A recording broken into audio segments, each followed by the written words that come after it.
Hi, hello, Nay. Hello. Grabe naman tong trabaho mo na yung aga-aga pa. Saan mo kinukuha yan, Nay? Hindi may nagpupunta, nagde-deliver niyan. Ay, may nagdi-deliver dito.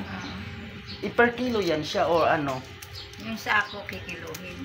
Bali, tag isang sako kikiluhin siya. Isang sako ano sa iyo, tapos may mga bakal. Ang ganda ng trabaho niya. Wala siyang iba kasing libangan. Ito lang ang ginagawa niya. Tapos, At may reject, may tirang bakal. Kiluhin lahat yon. Tapos pagkano tatanggalin yung reject at saka yung bakal. Ang matitira na lang yung gawa mo.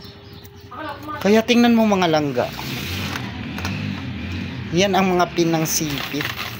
May taga-deliver pala sa kanila dito. Ayan mga langga. So ngayon, natag-ulan na, makikita mo na yung tubig dyan sa mga anuhan nila ng palay. Yan Tataniman na ng palay yan. Para tumubo, may seedling na. Yan di ba?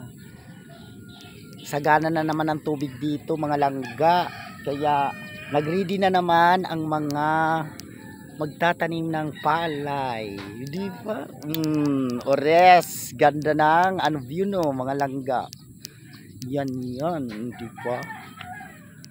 Yan ang hinahanda nila para magkaroon ng seedling. Diyan sila magtatanim para tumubo yung palay. Ngayon, ayan na, may tubig na siya, di ba? Nakaready na talaga. Ang iba naman dito sa taas, medyo tumubo na rin para mailipat na naman sa mga punla nila na dapat taniman na.